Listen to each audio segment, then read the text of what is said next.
옆 사람과 서로 이렇게 얼굴을 보면서 복을 빌어줍니다. 하나님의 사랑하심을 받은 형제가 되었으니 우리도 서로 사랑합시다.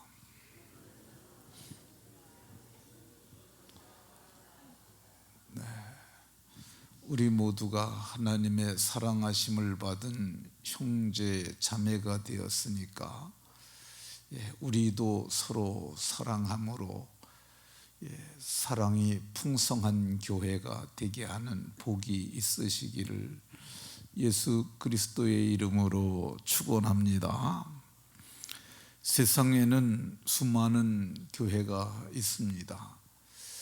교회는 몇 가지의 공통 분모가 있습니다. 똑같은 하나님을 믿으며 똑같은 성경을 보고 또 아버지께로부터 내려오는 성령을 받습니다. 그런데 교회가 이렇게 동일한 공통 분모가 있을지라도 교회는 같지가 않습니다. 요한계시록에 보면 사대교회라고 하는 교회가 있는데 내가 네 행위를 아나니 내가 살았다 하는 이름을 가졌으나 실상은 죽은 자라고 이렇게 말씀합니다. 이 사대교회에 나타나신 주님의 모습이 7뼈를 가지신 분으로 나타납니다. 네, 7뼈는 7교회의 사자들이라고 말씀하세요. 그러니까 교회의 목회자들을 하나님이 붙잡고 계신 거죠. 그럼에도 불구하고 그 교회는 살았다 하는 이름을 가졌으나 실상은 죽은 자라고 얘기를 합니다. 동일한 3장에 빌라델피아라는 교회가 나옵니다. 이 빌라델피아 교회는 소아시아의 7교회 중에 칭찬받은 교회입니다.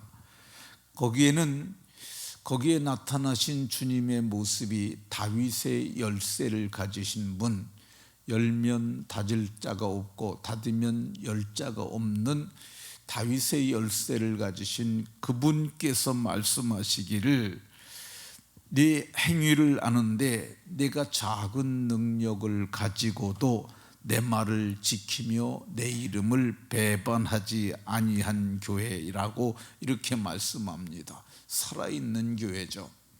사대교회가 실상은 죽은 자였다면 이 빌라델피아 교회는 실상은 살아있는 교회였습니다.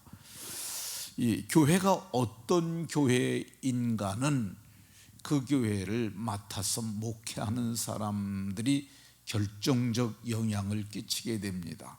그래서 이 7금초대 사이를 7뼈를 가지신 분이 다니신다고 그러는데 7금초대는 7교회고 7뼈는 7교회의 사자들이라고 이렇게 말씀합니다. 이 살아있는 교회의 목회자들은 대개 살아있습니다. 목회자가 살아있으면 교회도 살아있고, 목회자가 이렇게 좀 죽었다고 표현하긴 그렇습니다만은 목회자들이 불성실하게 되면은 교회도 죽은 교회처럼 될 수 있습니다. 또 그 교회에 누가 복음을 전해줬느냐도 결정적으로 중요합니다. 근데 데살로니가 교회는 어떤 교회였느냐? 이 데살로니가 교회는 사랑을 받은 교회였어요. 이 4절에 보면 하나님의 사랑하심을 받은 형제들아, 이 보면은 다른 교회도 다 하나님 사랑이 없겠어요. 그런데 특별히 사도께서 너희는 하나님의 사랑하심을 받은 교회라고 이렇게 말을 합니다. 그 이유는 하나님의 사랑을 깨달은 자가 가서 복음을 전했기 때문에 그 교회에는 하나님의 사랑이 풍성했던 것으로 보여집니다. 이 머리로만 아는 학문적인 사람들이 있어요. 목회자들 중에서도 명석한 두뇌를 가지고, 그래서 머리로는 잘 아는데 교회가 냉랭한 교회에 있습니다. 예, 그러다 보니까 믿음의 역사도 없고 사랑의 수고도 없고 소망의 인내도 없는, 이 살았다 하는 이름은 가졌으나 실상은 죽은 자와 같은 그런 교회들이 많습니다. 저는 인터넷에 그 교회를 아주 비판하는 사람이 제가 이렇게 봤어요. 근데 그 비판의 내용이 사람들의 비위만 맞추는 그런 내용이에요. 그래서 제가 그 교회 그걸 보면서 도대체 이런 사람들은 어떻게 목회를 할까? 근데 그게 구독자가 꽤 많아요. 그래서 제가 그걸 보면 뭐 거기 써 있잖아요. 그 밑에 보면. 그래서 근데 그게 교회를 찾는 게 어렵지가 않아요. 그래서 거기 이렇게 그 검색을 해보고 그러면은, 그리고 그 교회 그 로드뷰로 들어가서 보면 그 교회의 실제 모습까지 다 나와요. 그리고 사이트가 혹시 있다고 들어가 보면은 금세 그 교회의 정황을 파악할 수 있어요. 근데 제가 보기에 그 교회는 그리 훌륭한 교회 같지 않다 하는 생각이 듭니다. 근데 이 데살로니가 교회는 어떤 사람이 복음을 전했냐?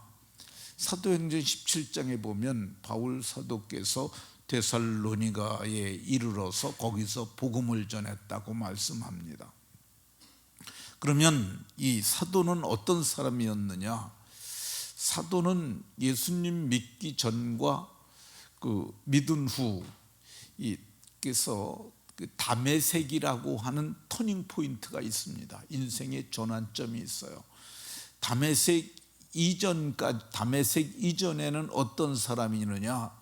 그가 스스로도 말하기를 나는 이 베냐민 지파요. 근데 베냐민 지파라고 그러면은 우리는 별게 아니지만은 유대 사회에서 베냐민 지파는 대단한 자긍심이 있는 그 지파였다고 그럽니다. 그러니까 이스라엘 12지파 중에서 10지파는 북이스라엘로 갔잖아요. 그래서 여로보암을 따라갔는데 2지파가 남았어요. 유다와 베냐민이죠. 그런데 이 유다 지파를 통해서 그리스도가 오셨어요. 그런데 끝까지 유다 지파와 그 운명을 같이 했던 배반하지 아니한 지파가 베냐민 지파예요. 그래서 유대 사회에서는 베냐민 지파라는 오르면은 쉬운 말로 알아주는 그런 지파라고 합니다. 근데 바울 사도께서 내가 베냐민 지파요, 내가 8일 만에 할례를 받았고, 이 8일 만에 할례를 받는 그것은 아브라함의 아들 이삭도 그리했지만은, 근데 그게 그대로 잘 지켜지는 사람들이 그리 많지 않다고 그럽니다. 그런데 그는 아버지가 바리새인이었기 때문에 그는 8일 만에 할례를 받았고, 그리고 나는 여러 연갑자보다도 더 지나치게 믿어. 그래서 그는 열심으로는 바리새인이었고 율법의 의로는 흠이 없는 자라고 자기 정체를 그렇게 말합니다. 그러니까 율법의 의라는 말은 이 율법으로 따져도 흠을 잡을 수 없을 정도로 나는 의로운 사람이었다고 이렇게 자기 자신을 말하는 걸 볼 수가 있습니다. 그러니까 법대로 살았던 사람이죠. 근데 법대로 사는 사람들이 따뜻한 사람들이 없어요.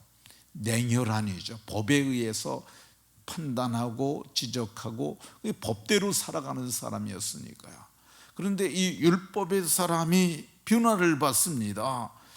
사도는 그걸 이렇게 표현합니다. 긍휼에 풍성하신 하나님이 우리를 사랑하신 그 크신 사랑을 인하여, 에베소 2장에서 그렇게 말을 해요.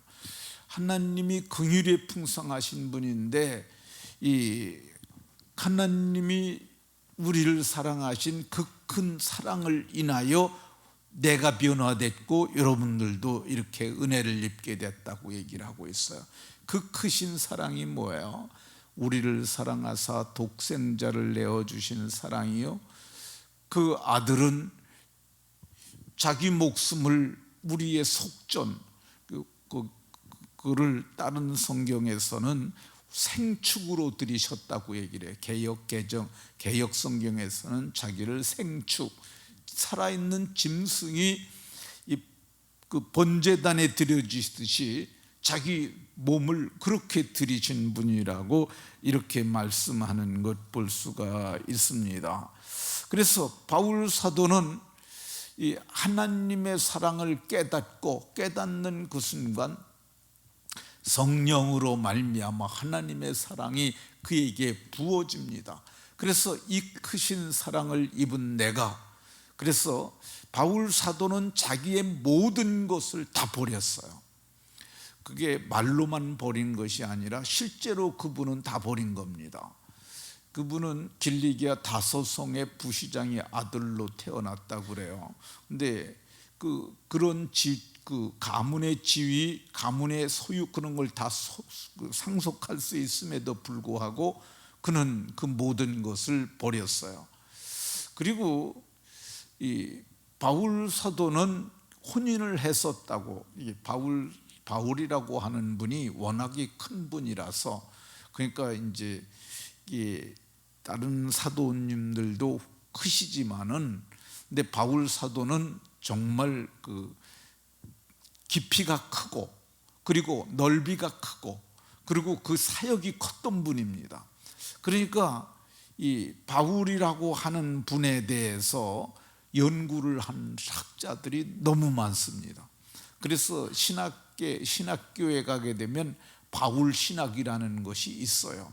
그거를 뭐 전공을 저희는 안 했지만은 전공한 사람들은, 그러니까 바울이라고 하는 분을 연구해서 학위를 받은 사람들이 아마 수천 명은 될 겁니다. 그러니까 이분이 굉장히 대단한 사람이에요. 근데 그 바울이라고 하는 그분에 대해서 연구한 사람들은 결혼을 했었다고 그럽니다. 그런데 자기가 자기 아내에게 보면은 여자가 혼인할 수 있는, 재혼할 수 있는 기회가 주어지는 게 있어요. 그거를 자기가 해줘서 그 여자가 재혼할 수 있도록 했고, 그는 복음을 위해서 평생을 그렇게 살았던 사람입니다. 근데 얼마나 그가 사랑의 사람이 되었느냐. 2장 8절, 2장을 한번 넘겨보겠습니다. 2장 8절, 2장 8절을 보면 우리가 이같이 너희를 사모하여 하나님의 복음뿐 아니라 우리의 목숨까지도 너희에게 주기를 기뻐함은 너희가 우리의 사랑하는 자가 됨이라. 바울 사도께서 성도를 얼마나 사랑했느냐 하면 우리의 목숨까지도 주기를 기뻐했다고 얘기를 합니다. 그러니까 목숨을 걸고 성도를 사랑한 사람이었어요. 이거는 말로 표현할 수 없는 정말 큰 사랑이라고 하는 생각이 듭니다. 그러니까 바울 사도께서 그렇게 사랑하니까 그 교회 성도들도 그걸 본받아서 사랑하는 사람들이 되었고 사랑의 교회가 되었던 것을 볼 수가 있습니다. 오늘은 여기까지만 말하겠습니다. 말씀을 마치도록 하겠습니다. 바울 사도께서는 긍휼에 풍성하신 그 크신 사랑을 받았고, 그 사랑이 성령으로 말미암아 마음에 부어져서 넘치는 그 사랑을 가지고 성도를 사랑하되 목숨까지를 주기를 기뻐하면서 사랑함으로 그는 교회를, 사랑의 교회를 만들었던 것을 봅니다. 우리도 서로 사랑함으로 주님의 사랑이 풍성한 교회를 이루어가는 성도들이 다 되시기를 예수 그리스도의 이름으로 축원합니다.